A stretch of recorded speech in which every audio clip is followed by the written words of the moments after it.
You are about to hear three unusual but incredibly intense World War II actions. Each one is unique in its own way, with some crazy outcomes and plot twists.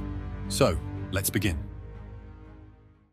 Number 1. Last Stand at the Schoolhouse. In September 1944, the Allies launched Operation Market Garden, trying to bring World War II to an early end. The goal was to seize a series of key bridges in the Netherlands, allowing Allied forces to cross the Rhine River and push into Germany.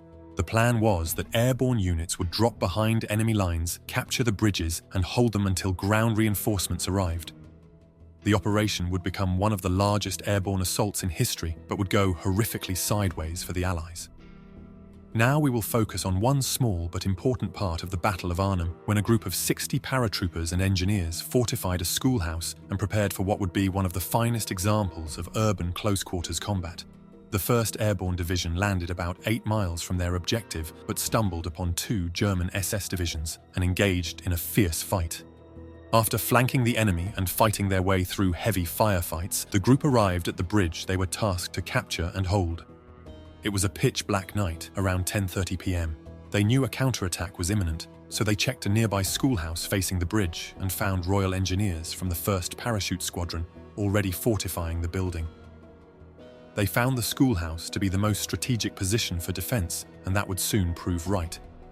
During the night, 60 men prepared defenses with a few skirmishes and some mortar fire. As morning came, a column of armored cars and half-tracks from the 9th SS Battalion crossed the bridge and began driving past the school toward the main British airborne positions. Inside the school, the defenders watched closely, waiting for the first few vehicles to cross the bridge. Then the order came to open fire. The driver of the leading half-track was immediately hit, causing the vehicle to crash into the schoolhouse. Seizing the moment, the defenders tossed grenades into the open-top half-track, wiping out the crew. The battle raged on for 2 intense hours, and when the firing finally stopped, over 12 German vehicles lay destroyed, with nearly 100 SS soldiers killed, including their commander.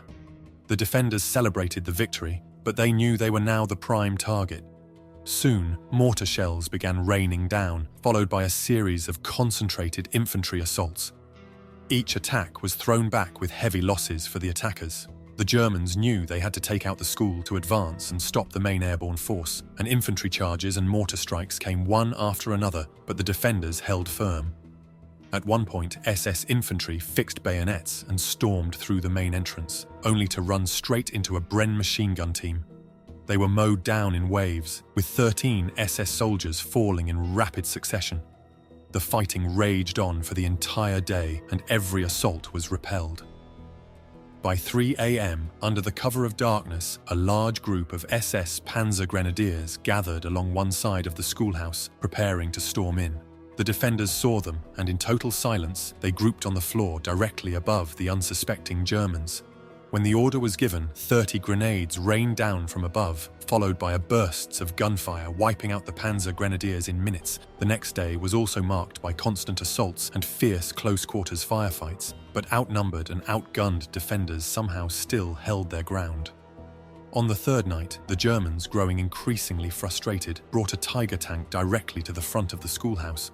The Tiger began firing its cannon at point-blank range, tearing apart the already battered building. The defenders' casualties were mounting and were now nearly out of ammunition. Realizing they couldn't hold any longer, they attempted a desperate breakthrough, but it failed with heavy losses. Finally, on the 4th day, the order to surrender was given. When the survivors emerged from the ruins, the Germans were stunned. It was hard to believe that such a small group of men had caused so much damage and delayed their advance for days. The exact number of survivors is uncertain, but many of the defenders were killed and nearly all were wounded. Number 2. The Seizure of Maikop oilfield. In early August 1942, as part of Case Blue, Germany's ambitious plan to capture the oil-rich Caucasus region, one unusual mission was about to take place. The task was to seize an important Soviet resource, the Maikop oilfield, before it could be destroyed by the Soviets. For this high-stakes mission, Germany's elite commando unit, the Brandenburgers, were called into action, and their leader, Adrian von Volkersam, had a daring plan.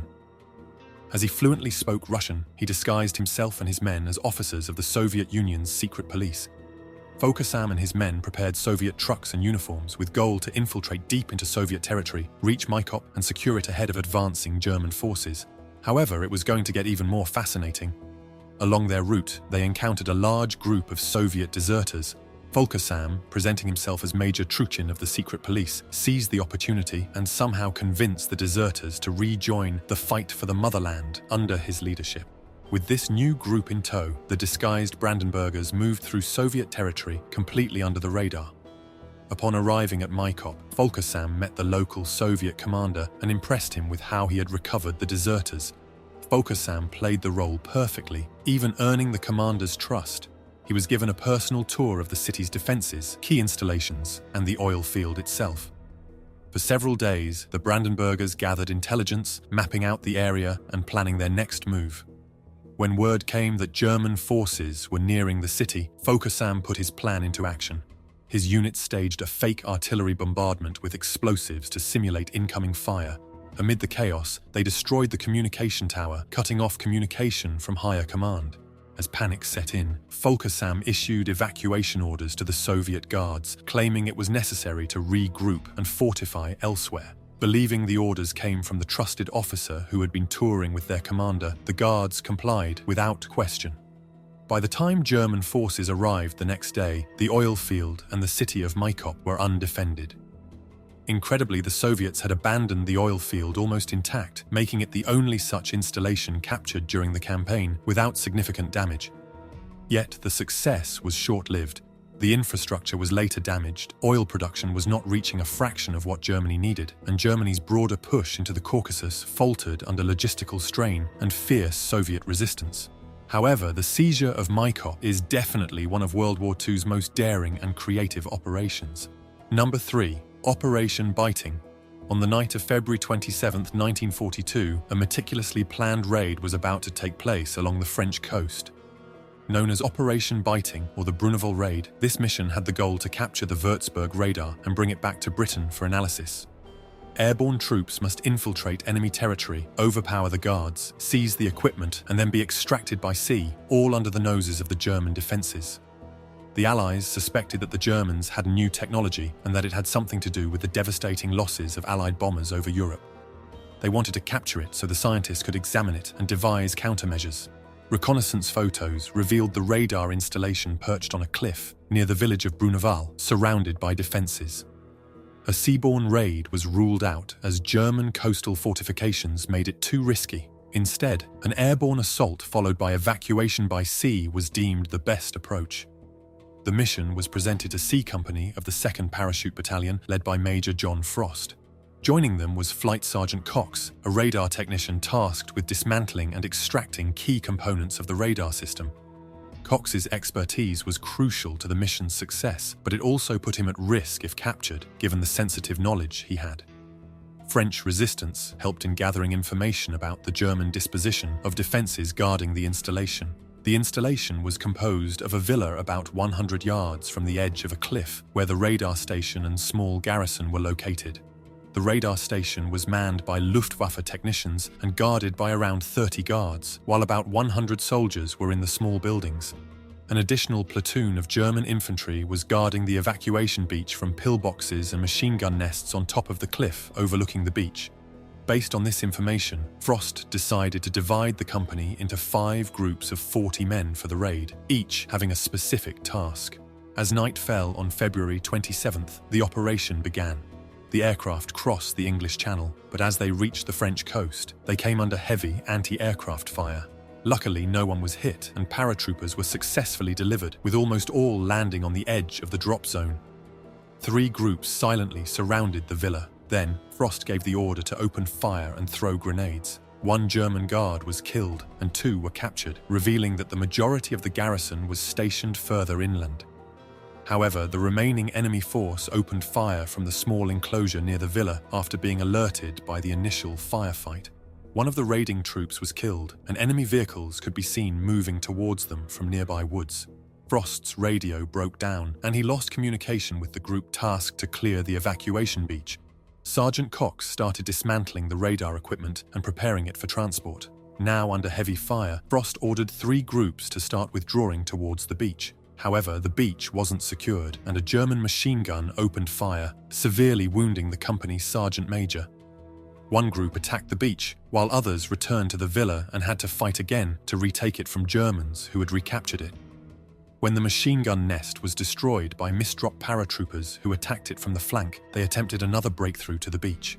They made their way to the beach, but despite being at the said time, there was no sign of the extraction force. Frost ordered one group to guard approaches to the beach by land and fired an emergency signal flare. Soon after, the naval force could be seen approaching and opening fire on Germans gathering on top of the cliff. German prisoners, the radar equipment, and all but 6 of the raiding force embarked onto landing craft and began their journey back to Britain. The paratroopers suffered 2 killed, 8 wounded, and 6 men who didn't return to the boats and were later taken prisoner by the Germans. German reports, on the other hand, showed 3 killed, 1 wounded, and 3 missing. One of the French resistance members was executed for providing information to the British, while 2 others were deported to concentration camps for trying to help surviving British paratroopers return to England. Overall, the raid was quite successful, giving the Allies important insights into German technology and allowing them to deploy effective countermeasures.